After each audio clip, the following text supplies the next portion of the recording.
अस्सलामुअलैकुम। Programme night addition में हम आपको खुशामदीद कहते हैं। नाजरीन, परवेज़ मुशर्रफ के खिलाफ संगीन गद्दारी केस में खुसूसी अदालत के फैसले पर मुल्क के सियासी, अवामी, समाजी जो हल्के हैं इनमें बाज़गश्त जारी है और ये तारीख़ी फ़ैसला आने वाले कई सालों पर अपने असरात छोड़ कर जाएगा। आज मुल्क भर में संगीन गद्दारी केस में अदालती फैसले के खिलाफ और परवेज़ मुशर्रफ के हक में मुजाहरे हुए। पंजाब यूनिवर्सिटी में पाक आर्मी के साथ इजहार यकजहती के लिए रैली निकाली गई, जिसमें वाइस चांसलर प्रोफेसर डॉक्टर नियाज अहमद भी शरीक हुए। जबकि इसके अलावा हमने देखा इस्लामाबाद में, फैसलाबाद, सादिकाबाद, मुल्तान, आज़ाद कश्मीर, हैदराबाद समेत मुल्क के बहुत ज़्यादा शहरों में साबिक सदर और आर्मी चीफ परवेज़ मुशर्रफ से इजहार यकजहती किया गया और पाक फौज के हक में नारेबाजी की गई। जबकि आलमी इदारे एमनेस्टी इंटरनेशनल ने भी जनरल रिटायर्ड परवेज़ मुशर्रफ को मिलने वाली सज़ा की मुखालिफत की और ये भी कहा कि परवेज़ मुशर्रफ को मुनसिफाना ट्रायल का हक मिलना चाहिए। दूसरी जानिब संगीन गद्दारी केस के फैसले से मुतालिक चीफ जस्टिस जनाब आसिफ सईद खोसा साहब से मुतालिक कल रात से कुछ खबरें ज़ेर गर्दिश थीं, जिस पर वफाकी वज़ीर फवाद चौधरी ने फिर इस पर ट्वीट भी किया और ये कहा था कि चीफ जस्टिस की गुफ्तगू पर वजाहत बहुत ज़रूरी है। उसी पर फिर आज तर्जुमान सुप्रीम कोर्ट ने एक प्रेस रिलीज़ भी जारी की और ऐसी तमाम खबरों की तरदीद की गई और इन्हें मनगढ़ंत और बेबुनियाद करार दिया। जबकि आज ही वज़ीर-ए-आज़म इमरान खान की ज़ेर सदारत तहरीक इंसाफ की कोर कमेटी का इजलास भी हुआ, जिसमें परवेज़ मुशर्रफ के खिलाफ फैसले समेत दीगर जो अहम इशूज़ हैं उन पर बात की गई। परवेज़ मुशर्रफ के खिलाफ फैसले पर हुकूमत की जानिब से रद्द अमल तो बहुत ज़्यादा सामने आ रहा है, तनकीद भी हो रही है, लेकिन अभी तक हिकमत अमली सामने नहीं आई है। सवाल ये है कि क्या हुकूमत इस फैसले को चैलेंज करेगी, जबकि शेख रशीद साहब ने तो यहाँ तक कह दिया है कि इस फैसले से हालात कशीदगी की तरफ जा रहे हैं। जब से कल से ये फैसला आया है उसके बाद ये अब नई बहस छिड़ गई है कि क्या इस फैसले के आने के बाद से क्या अब जो मुल्क के बड़े इदारे हैं इनके दरमियान वाकई एक फासला, एक तनाव, एक डिस्टेंस बढ़ रहा है। इस पर मैं बात करूंगी। मुझे ज्वाइन किया है defence analyst general retired Naeem Khalid Lodhi साहब ने। अस्सलाम वालेकुम, बहुत बहुत शुक्रिया जनरल साहब आपका। जनरल साहब, पहली बार ऐसा हुआ है कि किसी अदालती फैसले पर पाक फौज की जानिब से बड़ा एक स्ट्रॉन्ग रिएक्शन सामने आया है, रद्द-ए-अमल सामने आया है। इसके अलावा हमने आज देखा, मैंने अपने इंट्रो में भी बताया, मुख्तलिफ शहरों में प्रोटेस्ट हुए, एहतजाज हुए, फैसले पर तनकीद भी की जा रही है। एमनेस्टी इंटरनेशनल ने भी अपनी राय दे दी है कि फेयर ट्रायल का हक मिलना चाहिए। तो जिस लेवल पर अब तनकीद हो रही है, प्रोटेस्ट हो रहे हैं, एहतजाज हो रहे हैं, आपको लगता है ये कन्विक्शन स्टैंड करेगी अब? जी, मैं दो बातें करना चाहूंगा। देखें, अदालत का फैसला आ गया और आईएसपीआर ने जो रैंक एंड फाइल का रिएक्शन है वो दे दिया, जितना भी स्ट्रॉन्ग था। आपने मुजाहरे भी देख लिया, आपने एमनेस्टी इंटरनेशनल का बात भी कर दी, तो एक स्टैंड ऑफ किस्म की सिचुएशन पैदा हो गई है। इससे पहले कि मैं इसकी रेमेडी बताऊं, मैं ये जरूर कहूंगा कि मेरा ख्याल है ये तो सब अच्छी तरह जानते हैं कि जो हमारा जुडिशल सिस्टम है, जो इंसाफ का निज़ाम है, जिसमें इन्वेस्टिगेशन भी है, जिसमें प्रोसिक्यूशन भी है, जिसमें अदालती कार्रवाई भी है, इससे वजीर आजम से लेके नीचे मजदूर तक कोई भी सेटिस्फाइड नहीं है। किसी को भी इत्मीनान नहीं है। आप एक्स वजीर आजम की तकारीर सुन लें, उनका रिएक्शन देख लें।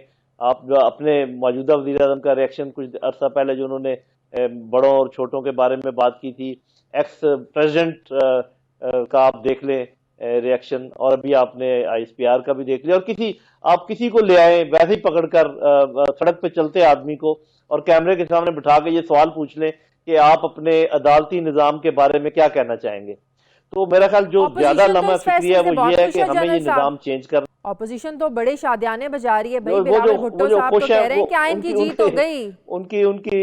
हाँ जी, वो देखें, जो तो अफेक्टेड पार्टीज है ना, जो उनको तो हम शामिल नहीं करते ना। मैं इसीलिए कह रहा हूँ कि अब न्यूट्रल लोगों को किसी को ले आइए। अब बात ये है कि ये इसमें मेरी अपनी राय भी यही है कि ये बड़ा डिस्क्रिमिनेटरी था, क्योंकि सिलेक्टिव जजमेंट थी। और ये मैं इसमें सिर्फ कोई अदालत की बात नहीं कर रहा। जैसे जो कोर्ट तश्कील दी गई, जैसे ये मुकदमा जिसने कोर्ट तश्कील देने को कहा वो चीफ जस्टिस और परवेज मुशर्रफ की जाती दुश्मनी थी। जिस वजीर आजम की गवर्नमेंट ने ये तश्कील दी उनकी जाती दुश्मनी थी।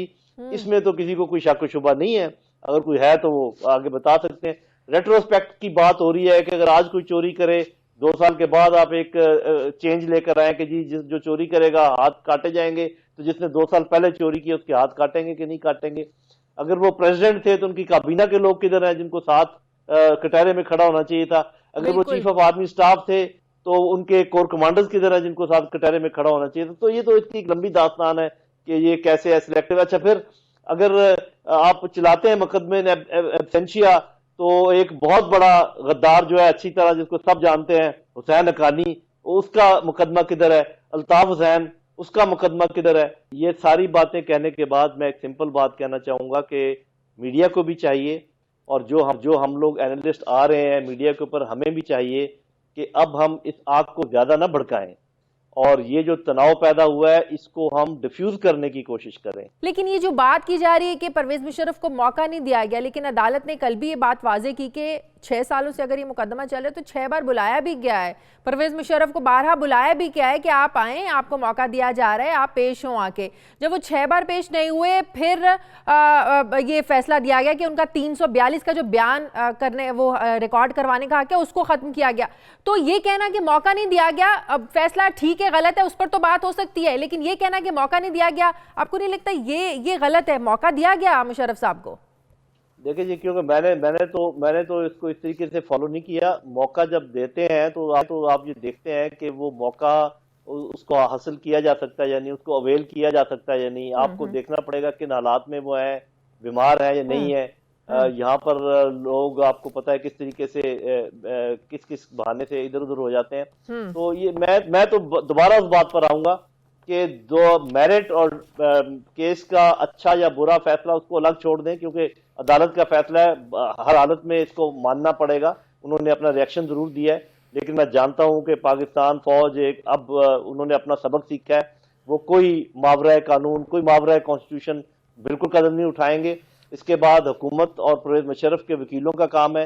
फौज ने अपना इजहार कर दिया, इसके बाद मेरे ख्याल फौज का इससे लेना देना शायद ना रहे और ये आगे कानूनी तौर पे बढ़ेगा। और ये भी हम अच्छी तरह जानते हैं कि शायद इतने लकूने के बाद ये अप होल्ड ना रह सके जो ये डिसीजन है। वो तो खैर देखने की बात है, लेकिन एक बदमजगी पैदा हुई है, एक डिवीजन पैदा हुई है, जिसको मेरा ख्याल है कि हमने 2 दिन डिस्कस कर लिया है। आज हमें चाहिए कि हम इस खलीज को जोड़ने की कोशिश करें, मजीद पाड़ने की कोशिश न करें। और ये जो 2 अजीम इंस्टीट्यूशंस हैं इस मुल्क के, इनके दरमियान किसी किस्म की तलखी जो है इसको जल्द ठीक है। बहुत बहुत शुक्रिया जनरल रिटायर्ड नईम खालिद लोधी साहब मेरे साथ हैं। नाज़रीन, मुझे प्रोग्राम में एक ब्रेक लेनी है, वापस आते हैं एक छोटे से वक्फे के बाद।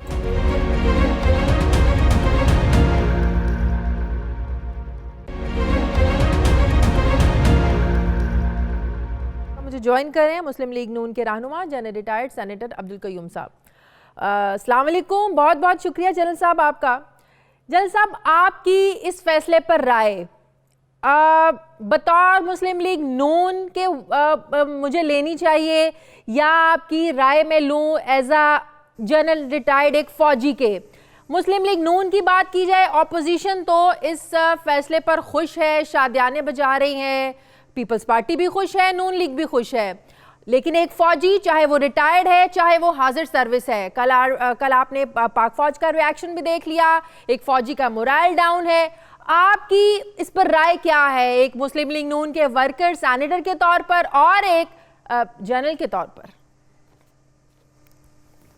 देखिए शाजिया, पहले तो मेरी राय एक पाकिस्तानी की हैसियत से, एक सीनियर सिटीज़न की हैसियत से, जिसने अपनी सारी लाइफ गुजारी है और मोस्ट ऑफ इट मेरा यूथ जो है वो आर्म्ड फोर्सेस के लिए है, और मुझे फ़ख्र है कि मैं इस फ़ौज का एक सिपाही रहा और मैं हाईएस्ट रैंक तक गया और मैं वॉर वेटरन भी हूँ। और ये बिल्कुल ठीक बात है लोधी साहब भी जो कर रहे हैं कि ये अदारा हमारे लिए बहुत ही मुकद्दस है। हर मुल्क के लिए उनकी आर्म्ड फोर्सेस जो हैं, जो कि उनकी इंटेग्रिटी और सोवरेनिटी के लिए अपनी जान निसार करते हैं, तो उनको किसी लिहाज से भी कंट्रोवर्शियल नहीं होना चाहिए। ये तो मैं जनरलाइज्ड एक बात कर रहा हूँ, लेकिन मैं फिर ये कह रहा हूँ कि हम, और ये भी अभी लोधी साहब को मैं सुन रहा था, ये ठीक कहते हैं कि हमारा जो जुडिशियल सिस्टम है इसमें बहुत से फ्लाज हैं, और इसी तरह के फ्लाज हमारे पार्लियामेंट्री डेमोक्रेसी के अंदर भी हैं। इसी तरह के फ्लाज हमारे बहुत से वीक एरियाज हमारे मीडिया के ऊपर भी हैं, कैसे चल रहा है, क्या हो रहा है, और मुख्तलिफ डिपार्टमेंट्स के अंदर, और उनकी इस्लाह होनी ज़रूरी है। सही। लेकिन आफ्टर हैविंग सेड दैट, मैं ये कहता हूँ कि देखें, नोबडी इज़ अबव लॉ। आपने ये देखा कि सुप्रीम कोर्ट का भी जो पिछला फैसला आया उसके एंड के ऊपर उन्होंने ये लिखा और एक कोर्ट भी किया कि कानून से बालातर हम में से कोई भी नहीं है, और हमें केस टू केस बेसिस पे देखना लेकिन हमने देखा है कि इसमें वकील कुछ कानून से बालातर हैं। किसने इन वकीलों का केस सुना, किसने इन वकीलों को सजा दी? ये तबका है जो इस मुल्क में कानून से बालातर है। जनरल साहब जी बिल्कुल, आप देखें, मैं यही कहता हूं ना कि कोई भी नहीं होना चाहिए, लेकिन ये लोग बालातर हैं जो कुछ इन्होंने किया। आपने देखा हॉस्पिटल के ऊपर हमला हुआ, तबाही हुई, और मेरे ख्याल में ये तो एक ऐसी घनौनी एक साजिश थी। मैं कहता हूँ ना वकीलों के खिलाफ ही नहीं, ये पाकिस्तान बहैसियत एक कौम जो जब हमने देखा कि पेशेंट्स पे हमला हुआ और वगैरह वगैरह, और उनको सख्त तरीन सजा मिलनी चाहिए। लेकिन अभी हम आते हैं जनरल परवेज मुशर्रफ साहब का जहाँ तक केस का ताल्लुक है। देखिए, कोई भी जी होश इंसान ये नहीं कहेगा कि हम उजलत के अंदर हर चीज की जाए, और अगर परवेज मुशर्रफ साहब का कोई डिफेंस है तो वो डिफेंस बड़ा मजबूती के साथ सामने आना चाहिए। मसलन ये कि अगर कोई लोग कह रहे हैं कि उनके इस केस में लकूनास थे, देखें इसका प्रोसेस ये होता है कि पहले एक रेफरेंस बनता है, रेफरेंस के बाद चालान होता है, चालान के बाद फिर आप उसको जो है इंडाइट करते हैं, यानी वो उसके ऊपर फिक्स हो जाता है चार्ज। इसके बाद प्रोसिक्यूशन की एविडेंसेस होती हैं, फिर डिफेंस की एविडेंस आती है, और फिर एंड के ऊपर जो क्रिमिनल साहब एक बात समझ में नहीं आ रही, जिन लकूनास की आज बात की जा रही है, जो समझ रहे हैं, मैं कोई माहिर नहीं हूं, जो सवालात जो आर्ग्यूमेंट हमारे जहन में भी आ रहे हैं, वो परवेज मुशर्रफ की जो लीगल कानूनी टीम थी वो आर्ग्यूमेंट क्यों नहीं जब समातें होती थी वो कर सकी, वो पॉइंट्स क्यों ना उठाए जा सके जो आज उठाए जा रहे हैं? ये this is a big question. और स्पेशली जो सेक्शन 340 है क्रिमिनल ये पीनल कोड की, उसके मुताबिक आपको अक्यूज को हेयर करना जरूरी होता है, और वो एक एक्ट ऑफ पार्लियामेंट है। हम ये कहते हैं कि किसी को भी, परवेज मुशर्रफ साहब हो, जैद हो, बकर हो, कोई पॉलिटिशियन हो, कोई एक ऑर्डिनरी बंदा हो, उनको पूरा इंसाफ मिलना चाहिए, और उसको राइट होना चाहिए, फेयर ट्रायल होना चाहिए, और उनके ऊपर ये विच हंटिंग नहीं होनी चाहिए, सिलेक्टिव जस्टिस नहीं होना चाहिए। ये तो हम सब बातें करते हैं, लेकिन अभी इसका लीगल पोजीशन क्या है? आई एम श्योर, चूंकि ये एक स्प्लिट वर्डिक्ट है, और इसके अलावा वो कंट्री से बाहर भी हैं और वो बीमार भी हैं, तो आई एम श्योर कि उनके पास काफी ग्राउंड होगा अपनी लीगल बैटल लड़ने के लिए। अच्छा, और हम दुआ गो है कि वो अपनी बैटल लड़ें। और हुकूमत भी अफसुर्दा है, हर वजीर भी इस पर तनकीद कर रहा है, हुकूमत के शौक की समझ नहीं आ रही। नहीं तो बड़ी हम वीडियोस निकाल सकते हैं खान साहब की, इमरान खान साहब की, जो कहते रहे अगर मुशर्रफ गद्दार नहीं है तो कौन गद्दार है, इन्हें आइन का आर्टिकल 6 लगना चाहिए। नवाज शरीफ पर बड़ी तनकीद करते रहे, तो आज ये लोग क्यों सोग में, इनकी समझ नहीं आ रही है। देखिए, इमरान खान साहब का तो अनफॉर्चुनेटली आप देखिए कोई स्टांस है ही नहीं। यू नेवर नो कल उन्होंने क्या कहा है, आज क्या कह रहे हैं और कल क्या कहेंगे। तो लेकिन हुकूमत को और प्रोसिक्यूशन को ये देखना चाहिए कि केस तो चलो जैद बकर उमर किसी का भी होगा, लेकिन पोस्टेरिटी के लिए आप क्या स्टैंडर्ड सेट करेंगे। So you should do it with all honesty। अच्छा जनरल साहब, एक सवाल का एक आखिरी जवाब दें। आज पाकिस्तान पीपल्स पार्टी जो इसे आइन की जीत कह रही है, नून लीग भी इस फैसले पर खुश है। हमें याद है कि 31 जुलाई 2009 को उस वक्त के चीफ जस्टिस इफ्तिखार मोहम्मद चौधरी साहब ने फुल कोर्ट की सरबराही में ये कहा था, रूलिंग दी थी कि मुशर्रफ ने 3 नवंबर 2007 को इमरजेंसी नाफिज करके आइन की खिलाफ वर्जी की, लिहाजा इन पर गद्दारी का मुकदमा चलाया जाए। खैर, पीपल्स पार्टी ने तो अपने हाथ पांव बांधे रखे और उन्होंने इस केस को पुरसू नहीं किया। फिर 2013 में जब आप लोगों की हुकूमत आती है और जब मुकदमा चलता है, उसमें भी उस वक्त आप लोगों की जो काबीना थी वो उसकी अथॉरिटी नहीं होती है, उसकी मंजूरी नहीं ली जाती है जो केस आप लोग मुकदमा दायर करते हैं। तो क्या उस वक्त नवाज शरीफ साहब पर कोई प्रेशर था, दबाव था कि ये मुशर्रफ साहब पर मुकदमा चलाया जाए, जिस तरीके से पाकिस्तान पीपल्स पार्टी की हुकूमत को कहा जा रहा था? नहीं, मेरे ख्याल में आई डोंट थिंक सो कोई मुकदमा था। अगर कोई स्टेप रह गया है तो वो इनएडवर्टेंटली ऐसे हुआ होगा और उसका फायदा उठा सकते हैं जो भी कन्विक्ट है उसका। But I can assure you कि ये अपने तौर के ऊपर जो कुछ वो उन्होंने देखे, ही आल्सो सफर्ड, और अभी भी जो फैसले हुए हैं वो ये समझते हैं कि मेरे साथ सिलेक्टिव जस्टिस हुआ है, प्राइम मिनिस्टरशिप से मैं हटा, इसके बाद फिर जीआईटी किस तरीके से बनी, फिर उसके ऊपर सुप्रीम कोर्ट की सुपरविजन कैसी हुई, फिर इसके बाद मुझे कितनी हेयरिंग के लिए हर रोज आना पड़ा, और उसके बाद फिर जो पनिशमेंट हुई और वो बाहर थे, कन्विक्ट हुए और वापस आ गए, और अभी भी वो अपनी बैटल लड़ रहे हैं, और हम ये चाहते हैं कि उनको भी इंसाफ मिलना चाहिए। लेकिन परवेज मुशर्रफ साहब का जब केस कोर्ट में आया तो मैं आप लोगों को तो इंसाफ मिल ही रहे हैं, ऑनेस्टली आप इलेक्टेड हैं, नवाज शरीफ साहब, उनको बाहर भेजने की इजाजत दी गई। आप देखें पिछले 2 दिनों से जो फैसले आ रहे हैं सबको जमानतें मिल रही हैं, इंसाफ तो मिल रहा है आप लोगों को। देखें वो जो है ना नवाज शरीफ साहब बाहर नहीं, मैं ये कहता हूं कि यस हमें इंसाफ की तवक्को है, लेकिन वो बाहर कंडीशनल है, और उनकी वो ट्रीटमेंट का जब तक डॉक्टर्स ओके करेंगे तो वो इसके बाद वो वापस आएंगे। इसी तरह शहबाज शरीफ साहब आएंगे। मैं ये कहना चाहता हूं कि देखें हमें रूल ऑफ लॉ को फॉलो करना है, हमें ये देखना है कि हमें अल्लाह ताला के आगे जवाबदेह होना है, और अक्रॉस द बोर्ड हम सब के लिए इंसाफ, जो आपका हलीफ है या हरीफ है, अदालत के अंदर जाके आप अगर उसको कन्विक्ट कराने की कोशिश करेंगे तो ये भी एक टाइप ऑफ करप्शन है। तो हम चाहते हैं कि परवेज मुशर्रफ समेत हर किसी को इंसाफ मिलना चाहिए। बहुत सेनेटर अब्दुल कयूम साहब मेरे साथ हैं। नाज़रीन, मुझे प्रोग्राम में एक ब्रेक लेनी है, वापस आते हैं एक छोटे से वक्फे के बाद।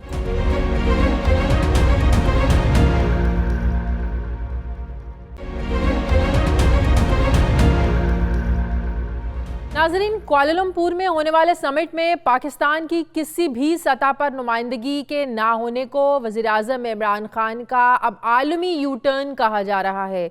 मलेशिया में होने वाले समिट में टर्की, ईरान, कतर समेत पाकिस्तान को खुसूसी दावत दी गई थी ताकि कश्मीर और फ़लस्तीन समेत इस्लामी ममालिक के जो मसाइल हैं इनको उजागर किया जा सके, जबकि इस समिट को OIC के मुतबादल के तौर पर भी देखा जा रहा था, जिसकी वजह से सऊदी अरब और जो दीगर खलीजी रियासतें हैं इनमें काफ़ी ज़्यादा तशवीश पाई जा रही थी, और ये कहा जा रहा था कि खलीजी ममालिक को OIC के मुकाबले का दूसरा फोरम किसी भी तौर पर मंजूर नहीं है।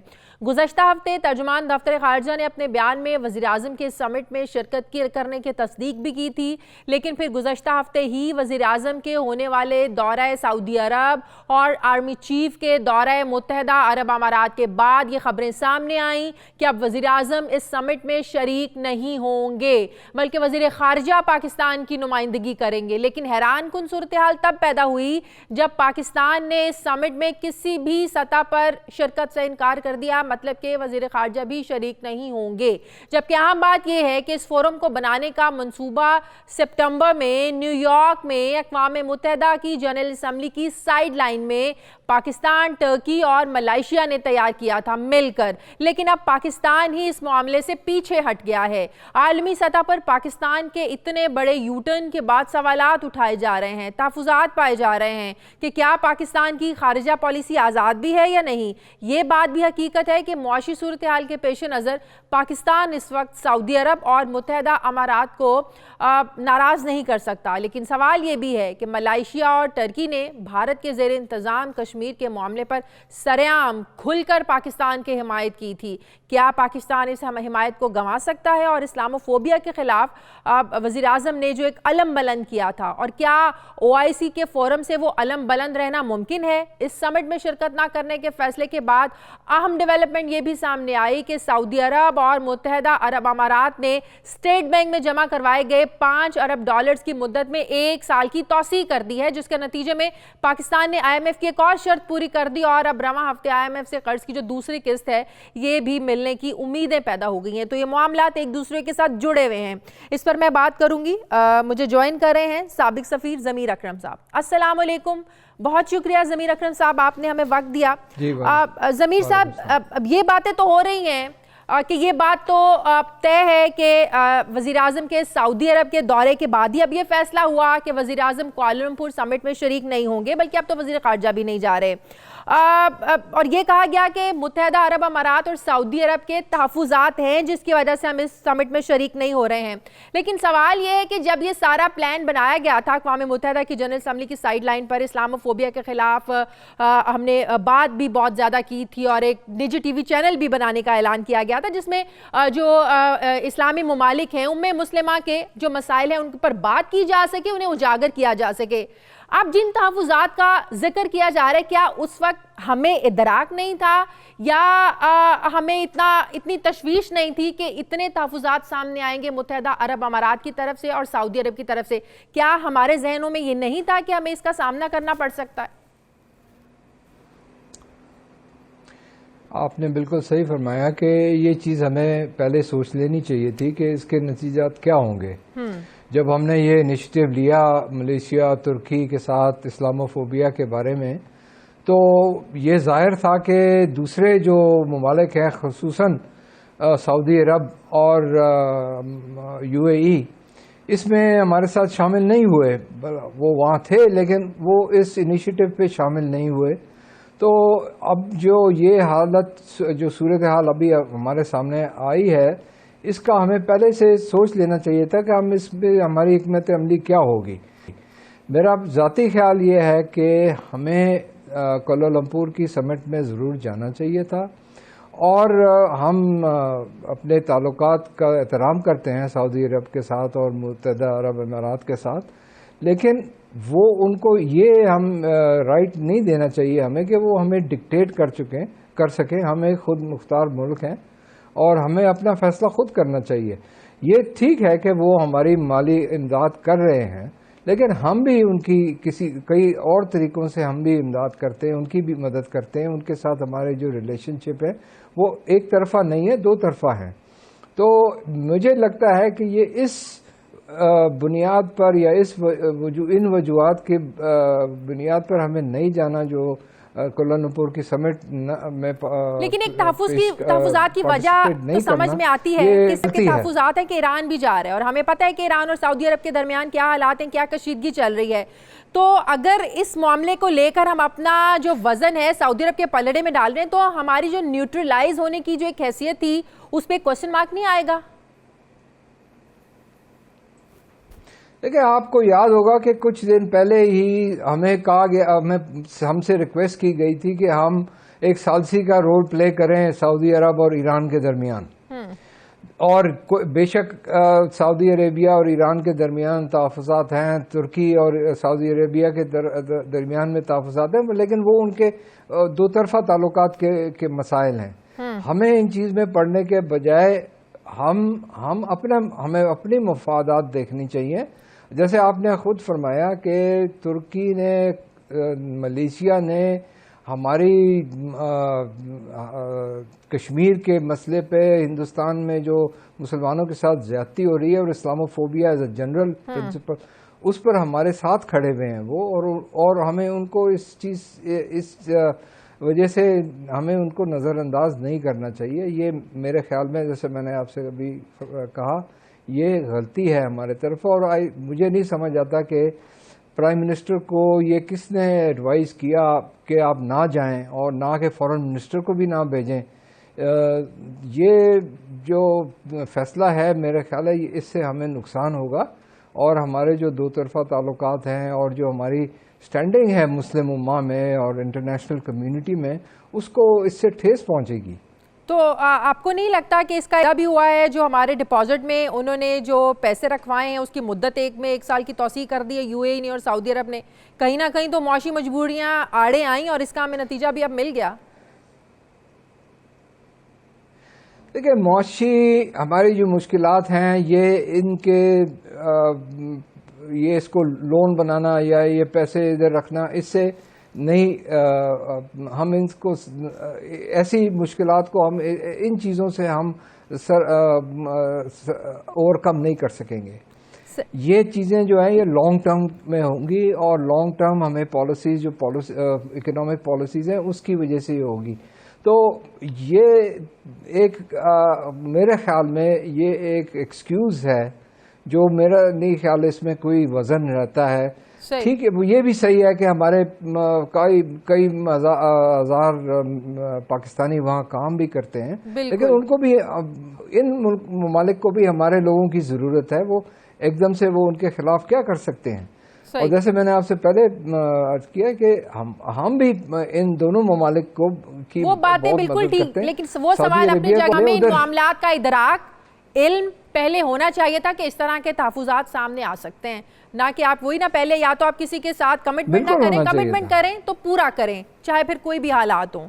बहुत बहुत शुक्रिया, बहुत बहुत शुक्रिया। साबिक सफ़ीर ज़मीर अकरम साहब मेरे साथ थे। तहरीक इंसाफ के रहनुमा हुमायूं अख्तर खान साहब ने मुझे ज्वाइन किया। अस्सलाम वालेकुम, बहुत शुक्रिया हुमायूं अख्तर साहब आपका। हुमायूं अख्तर साहब, हम बात करें कोलमपुर समिट में अब पाकिस्तान आखिर शरीक क्यों नहीं हो रहा है। सवाल मेरा ये है कि आज जिन तहफ़्फ़ुज़ात की वजह से हम फैसला कर रहे हैं कि हमें उस समिट में शरीक नहीं होना है, तो जब ये सब कमिट किया था एक इंटरनेशनल फोरम पे टर्की के साथ मिलकर और मलेशिया के साथ मिलकर, क्या हमें उस वक्त ये परसेप्शन नहीं थी इतनी हमारी कि हमें इन मसाइल का सऊदी अरब के और यूएई के तहफ़्फ़ुज़ात का सामना करना पड़ सकता है? क्या अब इंटरनेशनल फोरम पर कमिट करके इस तरीके से पीछे हटना, क्या ये शर्मिंदगी नहीं है? देखिए, हम तो ईरान भी जाते हैं और कभी कभी एक ही दौरे में सऊदी अरेबिया और ईरान जाते हैं। पाकिस्तान का व्यू और प्राइम मिनिस्टर इमरान का व्यू एक तवाज़ुन का है पूरी इस्लामी दुनिया में, और वो कोशिश करते हैं कि इस्लामी दुनिया में हम आहंगी आए। इसलिए मैं नहीं समझता कि हमने किसी एक मुल्क की वजह से इसमें रिग्रेट किया जाना। प्राइम मिनिस्टर हर कॉन्फ्रेंस में नहीं जा सकते, और कभी कभी जब कमिटमेंट दी भी हो मुख्तलिफ वजूहात की बिना पे वो उनके लिए शायद मुमकिन लेकिन ना हो। कुछ इशारे भी साफ आपने देखा है कि पाकिस्तान हो कि सऊदी अरब के दौरे के बाद इस पर इनकार होना, कुछ चीजें वाजे हो जाती हैं। वो कोइंसिडेंटल भी हो सकता है ना जी, कि सऊदी अरेबिया के दौरे के बाद अगर देखिए, अगर फॉर आर्गुमेंट सेक अगर प्राइम मिनिस्टर को पता था कि सऊदी अरेबिया को इस पे कुछ तहफ़्फ़ुज़ात हैं, तो वो फिर वो दौरा करते ना, वो वैसे ही खामोशी से वो गए, उसमें 100 और चीजें डिस्कस की होंगी, और किसी वजह की बिना पे मुमकिन शायद ना हो प्राइम मिनिस्टर के लिए इस मीटिंग में जाना। हमारे बहुत ही करीबी ताल्लुकात है मलेशिया, तो अगर कहीं ना कहीं मौशी मजबूरियां हैं तो फिर हमें लेना चाहिए कि शायद कुछ मौशी मजबूरियां भी हमारे आड़े आ गई हों। हर मुश्किल, इसमें कोई शक वाली बात ही नहीं है कि सऊदी अरब वो मुल्क है जिसने हर मुश्किल वक्त में पाकिस्तान का, हम लोगों का साथ दिया है। तो अगर कोई मौशी मजबूरियां हैं उस वजह से पाकिस्तान शरीक नहीं हो रहा, तो इसका फिर एतराफ़ भी करना चाहिए। और मलेशिया ने और टर्की ने भी हर मुश्किल वक्त में बहुत भरपूर साथ दिया है पाकिस्तान का। ये तमाम ममालिक, ना सिर्फ ये 3 बड़े मुस्लिम ममालिक बल्कि तमाम मुस्लिम ममालिक हमारे लिए बहुत अहम है। तो आपको नहीं लगता इतने अहम है, जाहिर है टर्की भी, ईरान भी, मलेशिया भी, तो अब इस समिट में ना जाके कहीं ना कहीं हम नाराज तो करेंगे ना इन ममालिक को? मैं उम्मीद करता हूं कि ये ममालिक प्राइम मिनिस्टर की जो मजबूरी थी और जिस वजह से वो नहीं जा सके, और जो उनकी और इस वक्त अपने मुल्क में मसाइल उन्होंने अटेंड करने थे, मुझे यकीन है कि ये हमारे दोस्त ममालिक समझेंगे कि इसकी क्या वजह थी। तो आपको लगता है सऊदी अरब इस कोलमपुर समिट को ओआईसी के मुतबादल के तौर पर देख रहे हैं, और जाहिर है ओआईसी इस तंजीम पर सऊदी अरब का एक कंट्रोल है, और यकीनन सऊदी अरब नहीं चाहेगा कि इस पर इसकी गिरफ्त है एक वो कमजोर हो। ये जितने ममालिक इधर हैं उसमें बशमूल ईरान, ये ओआईसी के भी हिस्से हैं, और मुख्तलिफ तंजीमें होती हैं एक ही ऑब्जेक्टिव के साथ। और ये तो एक बड़ा तफसीली बयान आया है मलेशियन गवर्नमेंट का कि ये जो कॉन्फ्रेंस है इसका किसी किस्म का कोई ऑब्जेक्टिव नहीं है कि ये ओआईसी के मुकाबले में एक नई तंजीम बनाई जाए। ठीक है, बहुत बहुत शुक्रिया हुमायूं अख्तर खान साहब मेरे साथ थे। नाज़रीन, मुझे प्रोग्राम में एक ब्रेक लेनी है, वापस आते हैं एक छोटे से वक्फे के बाद।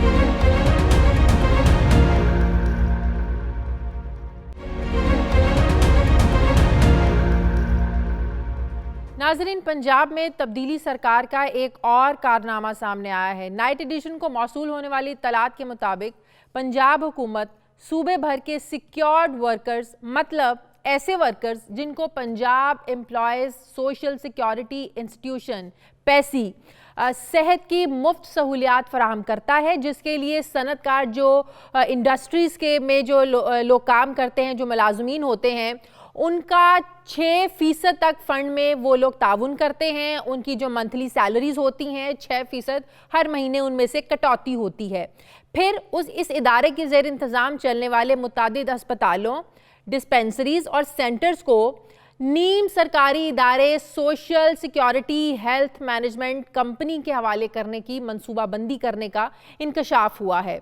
कहा यह जा रहा है कि इस मंसूबाबंदी के पीछे पाकिस्तान तहरीके इंसाफ की अहम शख्सियत जहांगीर तरीन का हाथ है, जो इस मुनाफे बख्श इदारे को एक नीम सरकारी कंपनी के हवाले करने के लिए अब पंजाब हुकूमत पर दबाव डाला जा रहा है और ये डायरेक्शंस दी जा रही हैं। हमने उनसे राब्ता किया। हमारे राब्ता करने पर उन्होंने ये बताया, जहांगीर तरीन साहब ने, कि social security health management company का क़याम, ये जो नीम सरकारी कंपनी है, इसका क़याम 2005 में उन्होंने ही किया था और उन्होंने इससे ऐलान लाताल्लुकी भी नहीं किया। जहांगीर खान तरीन पैसे के इब्तदाई तौर पर बड़े अस्पतालों को कंपनी के हवाले से करने के लिए दबाव डाल रहे हैं और इस हवाले से ईवान वज़ीर आला में मुशीर वज़ीर आला पंजाब की सरबराही में कई इजलास भी हो चुके हैं और ये कहा जाता है कि उनमें से एक इजलास की मुबैना तौर पर सदारत जहांगीर तरीन ने भी की है। जबकि इस प्रोग्राम में हमने जहांगीर तरीन साहब से कहा कि हम ये स्टोरी कर रहे हैं, आप इस पर अपना मौक़िफ़ भी दे सकते हैं आप आकर, और जिस पर राब्ता करने पर उन्होंने जहांगीर तरीन साहब की तरफ से कोई जवाब नहीं आया। इस पर मैं बात करूँगी। हमारे नुमाइंदा खुसूसी अनवर सुमरा मेरे साथ हैं। बहुत शुक्रिया अनवर सुमरा आपका। अनवर सुमरा, सबसे पहले तो मुझे बताएं, अब एक जो मुनाफे में इदारा चल रहा है, पैसी सालाना अरबों रुपए वो मुनाफा भी हो रहा है, अब अगर इसको एक नीम सरकारी कंपनी के हवाले करने की मंसूबाबंदी की जा रही है, तो सबसे तो पहले ज़रा मुझे ये बताएं कि वज़ीर आज़म से इसकी को एतमाद में लिया गया है या सिर्फ वज़ीर आला पंजाब से ही इसकी मंजूरी ली जानी है? जी देखें शाजिया, बात यह है कि ज़राए का इस हवाले से ये कहना है कि जहांगीर तरीन साहब वज़ीर आज़म पाकिस्तान के बहुत करीब साथी समझे जाते हैं। उन्होंने वज़ीर आज़म पाकिस्तान को मुतमिन किया है कि उन्होंने 2005 में पंजाब में एक हेल्थ मैनेजमेंट कंपनी बनाई थी, जो उनका इनिशिएटिव था, जिसको पंजाब में पैसी ने 2 हॉस्पिटल बना के दिए थे। एक मांगा मंडी में है, दूसरा मुजफ्फरगढ़ में है। और वो जो 2 हॉस्पिटल हैं वो अपनी सराउंडिंग के जो सिक्योर्ड वर्कर हैं उनको बहुत अच्छी तिब्बी सहूलियात फराहम कर रहे हैं। जबकि इसके बिल्कुल बरअक्स उन्होंने मौक़िफ़ अपनाया कि पैसी के जो 17 हॉस्पिटल हैं और 364 जो डिस्पेंसरीज हैं, जो सूबा भर में 75 लाख सिक्योर्ड वर्कर्स और उनकी फैमिली को हेल्थ फैसिलिटीज़ मुफ्त फराहम करती हैं, वो जो हैं म्यारी सेहत की सहूलियात सिक्योर्ड वर्कर को नहीं दे रही। लिहाजा इन जो हॉस्पिटल्स हैं इन पर जो ख़र्चा आता है, कुछ 16 अरब से ज़्यादा खर्च होता है। इनको अगर हम इस निजी जो कंपनी है, जो हेल्थ मैनेजमेंट कंपनी है, अगर इसको दे दें तो इससे हेल्थ की फैसिलिटीज़ वर्कर को बेहतर मिल सकती हैं। जबकि इसके अपोजिट बिल्कुल जो मौजूदा हुकूमत है तहरीक इंसाफ की, या माजी में भी जो हुकूमतें थीं, उनका ये हमेशा से स्लोगन भी रहा है और लाहे अमल भी रहा है कि ऐसे सरकारी अदारों की निजकारी की जाए जो खसारे में जाते हैं। हाँ। लेकिन जो बजट दस्तावेज़ात हमारे पास मौजूद हैं उसमें साफ ज़ाहिर हो रहा है कि इस अदारे में ये हर साल प्रॉफिट में जाता है। और इसके अलावा इसके 22 अरब रुपए के फंड्स हैं वो पेंशन और प्रोविडेंट में पड़े हुए हैं, जिनसे 86 करोड़ रुपया सालाना प्रॉफिट आता है। और ये अदारा जो है 75 लाख सिक्योर्ड वर्कर और उनकी फैमिलीज़ को comprehensive state of the art जो है हेल्थ फैसिलिटीज़ दे रही हैं। अच्छा, और अगर ये इसे प्राइवेट कंपनी, नीम सरकारी इदारा जिसको हम कह रहे हैं, इसके हवाले कर दिया जाता है, तो फिर वो वर्कर्स जिनका मुफ्त इलाज होता है, सिर्फ उनका नहीं उनकी फैमिलीज़ का, फिर उनका फ्यूचर क्या होगा? वो फैसिलिटीज़ उन्हें मिलती रहेंगी? जी देखें, बात यह है कि अभी तक जो काम हुआ है, ज़राए का ये कहना है कि जो कंपनी 2 हॉस्पिटल चला रही है, उनके पास अगर कोई क्रिटिकल पेशेंट आ जाता है सिक्योर्ड वर्कर का, वो फौरी पैसी के हॉस्पिटल में रेफ़र कर देते हैं और जो छोटे माइनर इलाज हैं वो किए जाते हैं, क्योंकि पैसी के पास हार्ट का अपना स्पेशल हॉस्पिटल भी है। इसके अलावा दीगर जो है बहुत state of the art machinery भी है, डॉक्टर्स भी स्पेशलाइज केडर के डॉक्टर्स भी हैं। अगर वो 2 हॉस्पिटल जो हैं, अगर थोड़ा सा क्रिटिकल पेशेंट आता है तो उसका इलाज नहीं कर पाते, जबकि पैसी उनको इलाज करने के हवाले से 55 करोड़ रुपया सालाना जो है वो कंट्रीब्यूशन से उनको पे करती है। अच्छा। अब 15 करोड़ रुपया उन्होंने मजीद मांगा है। कंपनी इस तरह 70 करोड़ रुपया सालाना ले रही है पैसी से अपने वर्कर्स के इलाज के लिए, और अच्छा। उन वर्कर्स का इलाज किया जाता है जो उस एरिए के हैं। में क्रिटिकल वर्कर्स को रेफर कर दिया जाता है। तो इस हवाले से जब हमारी बात हुई मुख्तलिफ ज़राए से और मुख्तलिफ एहलकारों से, तो उनका ये कहना था कि पंजाब हुकूमत शायद वर्कर्स को जो मुफ्त तिबी सहूलियात की फराहमी है ये हक वापस लेना चाहती है, या इस पर कोई इस तरह का टैक्स लगा दिया जाएगा कि जो वर्कर पर बोझ भी बन सकता है। क्योंकि पैसे जो है एक तो इलाज करती है, दूसरा एक इदारा जो मुनाफा भी दे जिससे वर्कर्स और उनकी फैमिली का इलाज भी हो रहा है, और जो प्रोविडेंट फंड और पेंशन की मद में जो इनके पास पैसे पड़े हुए होते हैं उनको भी मुख्तलिफ मंसूबन पर जो है ना वो लगाए जाते हैं। तो इतने फ़वाइद के बावजूद, मफाद के बावजूद, क्या आपको लगता है कि अब ज़ाती मफाद पर तरजीह दी जाएगी?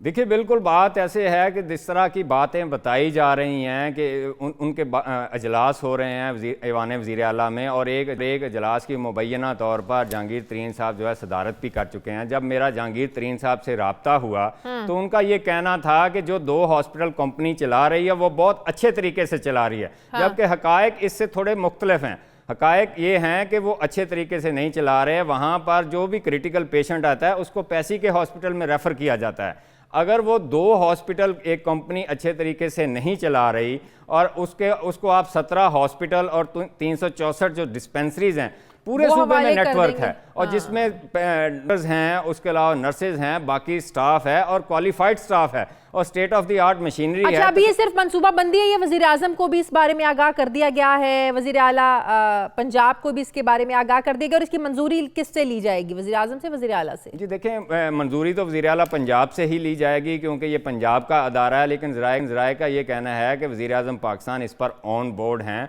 उनको ब्रीफ ये किया गया है, एक तरफ तो वर्कर्स को जो है सेहत की सहूलियात बेहतर फ्राहम नहीं हो रही, दूसरी जो कंट्रीब्यूशन इकट्ठी की जा रही है सालाना जो है 16 अरब के करीब है, उसमें लूप होल्स हैं। और ये भी ज़राए का कहना है कि ये कंट्रीब्यूशन पैसे से लेकर पंजाब रेवेन्यू अथॉरिटी को दी जा रही है और पैसे को मुख्त तौर पर बंद कर दिया जाएगा, जिसकी वजह से जो 75 लाख सिक्योर्ड वर्कर्स और उनकी फैमिली मेंबरान हैं, वज़ीर आज़म से यही कहते हैं कि अपने प्रोग्राम के तवज्जुह से कि जो पैसे का इदारा है, जो माली जो है वो फ़ायदे भी हासिल कर रहा है और रेवेन्यू भी कमा रहा है, और सबसे बढ़कर जो सिक्योर्ड वर्कर्स हैं उनके और उनकी फैमिली को इलाज भी मिलता है, सहूलियात भी मिलती हैं। तो आप इस बात का नोटिस लें कि कहीं सियासी और ज़ाती मफाद की नज़र ना हो जाए और इनको बंद करके जो नीम सरकारी इदारे को जो देने की मनसूबाबंदी की जा रही है, आप इस पर इसका नोटिस ज़रूर लें ताकि जो लोग हैं उनको ये सहूलियात जो है ना उनसे छीनी ना जा सकें। बहुत बहुत शुक्रिया अनवर सुमरा आपका। नाज़रीन, हमारे आज के प्रोग्राम का एडिटोरियल मुसलमानों के खिलाफ नाजरीन मोदी की जो नफरत है, इस नफरत ने पूरे भारत में अब आग लगा दी है, और शहरियत का जो मुतनाज़ बिल आया इसके खिलाफ पूरे भारत में हुकूमत के खिलाफ पुरतशद्दुद प्रोटेस्ट किए जा रहे हैं, जहां आलमी सतह पर अब मोदी को अपने इस इक़दाम पर काफ़ी ज़्यादा शर्मिंदगी भी उठानी पड़ रही है। सिर्फ आलमी सतह पर नहीं, भारत के अपने अंदर भी अब मोदी की जो ये मोतसबाना पॉलिसीज़ हैं, बाइस्ड पॉलिसीज़ हैं, इनके खिलाफ अवाम जो है वो सरापा एहतजाज बन गए हैं, और अब तक होने वाले जो हंगामे हैं उनमें दर्जन से ज़ायद अफराद जान की बाजी भी हार चुके हैं। नई दिल्ली में होने वाले जो मुजाहरे हैं उनमें मुश्ताइल अफराद की जानिब से बसों में तोड़ फोड़ किया गया, पुलिस पर पथराव किया गया, जबकि पुलिस चौकी और मोटरसाइकिल्स को भी आग लगाई गई। भारतीय मीडिया रिपोर्ट कर रहा है कि नई दिल्ली में पुलिस और मुजाहिरीन के दरमियान जो होने वाली झड़पें हैं इनमें 12 पुलिस एहलकारों समेत 21 अफराद जख्मी हुए। दूसरी जानिब कलकत्ता और तमिलनाडु में भी हजारों अफराद इस मतनाज़े कानून के खिलाफ सड़कों पर निकल आए हैं, जिसके नतीजे में मुजाहिरीन की पुलिस से झड़पें हुई। भारतीय रियासत आसाम के चंद इलाकों से कर्फ्यू तो उठा लिया गया है, लेकिन मोबाइल इंटरनेट सर्विस बदस्तूर बंद है। शहरियत के मतनाज़े इस कानून पर सोशल मीडिया पर पोस्ट जो भी कर रहा है उसके इल्ज़ाम में 113 अफराद को भारतीय पुलिस ने गिरफ्तार कर लिया है। मोदी की जो नफरत है इसने पूरे मुल्क में इस वक्त जो है ना वो आग लगा दी है, और दूसरों को तकसीम करने की बातें करने वाला भारत अब खुद तकसीम होने जा रहा है।